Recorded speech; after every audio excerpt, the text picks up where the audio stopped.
example of limit. Here is given that limit x tends to 2.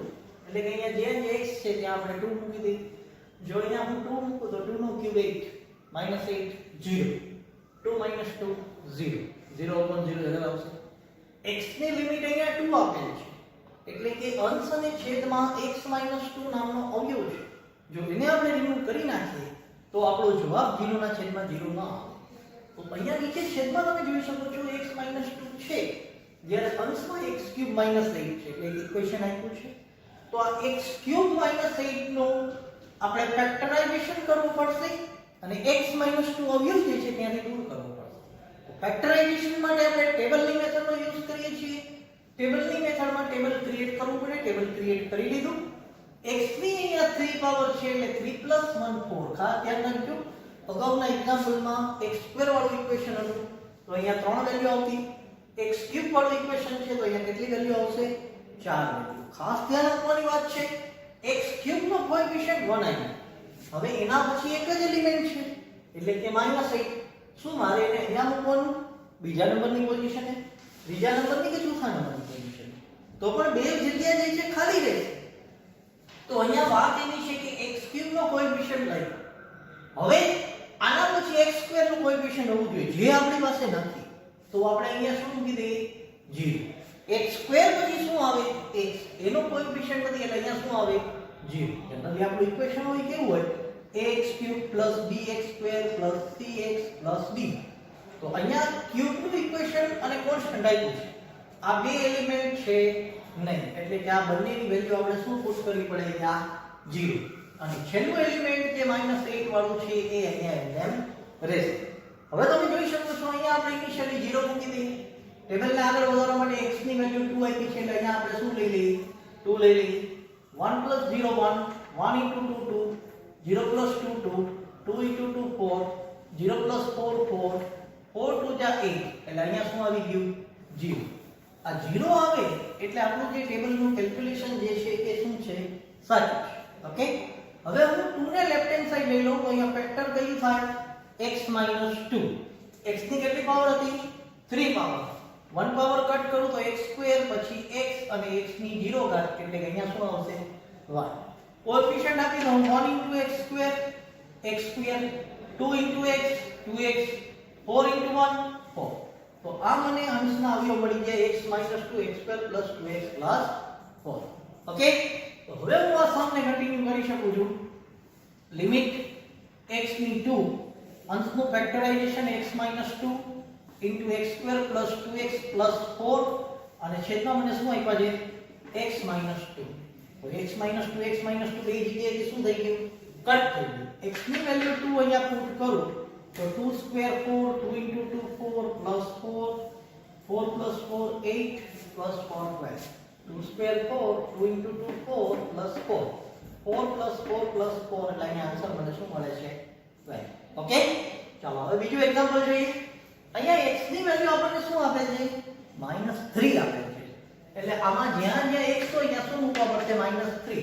તો જો આનું -3 નો અહીંયા ક્યુબ કરી નાખું, -3² 5 * -3 + 6 -3³ -27 + 27 -3² 9, 5 * -3 15 + 6. હવે તમે જોઈ શકો છો 27 કટ 0, 9 + 6 15 15 કટ શું મળ્યું? 0. 0/0 ઇટ મીન્સ શું આવી ગઈ? એરર આવી ગઈ. જેવી એરર આવે એટલે આપણે સીધું ફોકસ કરશું લિમિટ ઉપર. તો કે લિમિટ x ની કેટલી આવી છે? -3. એટલે કે x ની વેલ્યુ શું છે? -3. -3 ને હું લેફ્ટ હેન્ડ સાઈડ મોકલી દઉં તો x + 3 = 0. આ લિમિટે શું ઇન્ડિકેટ કર્યું કે જો x + 3 નામનો અવયવ અંશ અને છેદમાં છે ત્યાં સુધી તમે એને રિમૂવ નહીં કરો ત્યાં સુધી જવાબ મળશે. તો x + 3 તો આપણને દેખાતા નથી, તો એના માટે શું કરવું પડે? ફેક્ટરાઇઝેશન એટલે અવયવીકરણ કરવું પડે ને. તો હવે હું અહીંયા આ વસ્તુને રિમૂવ કરી નાખું છું. ટેબલની મેથડથી પહેલા ફેક્ટરાઇઝેશન કરી અને અવયવ મેળવી લો અને પછી આપણે દાખલાને શું કરશું? કન્ટિન્યુ કરશું.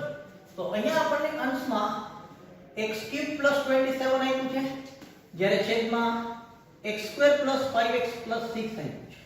તો x³ + 27 ના ટેબલની મદદથી આપણે અવયવ મેળવીએ. તો જો અહીંયા x ની કેટલી પાવર છે? 3 પાવર.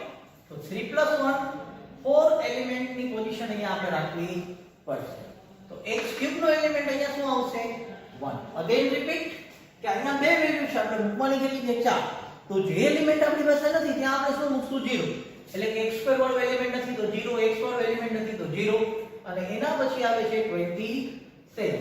ઓકે, અહીંયા હું 0 મૂકી દઉં. ખાસ ધ્યાન રાખજો x ની વેલ્યુ -3 છે. x ની વેલ્યુ -3.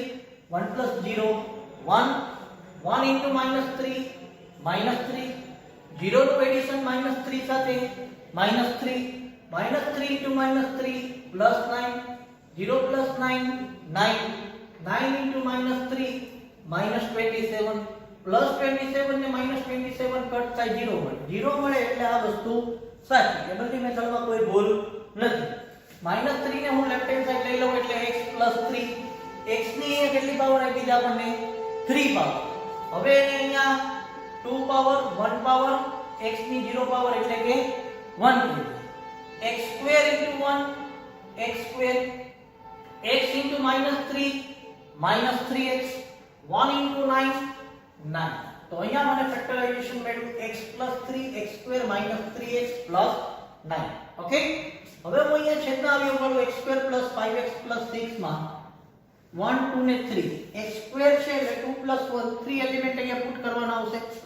x² ના અહીંયા 1 5 6. ઇનિશિયલી અહીંયા શું મૂકી દઉં હું 0. x ની વેલ્યુ શું આવી છે -3. 1 + 0 1. 1 * -3 -3.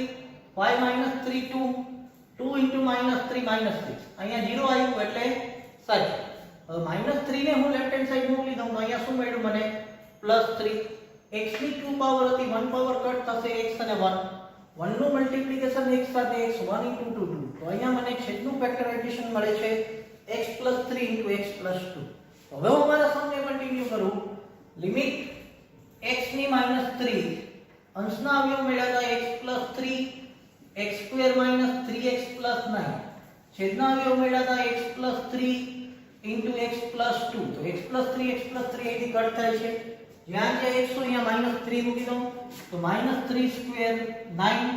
-3 * -3 +9 and અહીંયા +9 ઓલરેડી એમને છે. તો -3 + 2. -3 નો સ્ક્વેર 9. -3 * -3 +9. 9 અહીંયા એમને -3 + 2. 9 + 9 18 + 9 27 upon -1 એટલે આપણે અહીંયા આને -27 આપણો આન્સર આવી ગયો લખી શકીએ. Okay, thank you.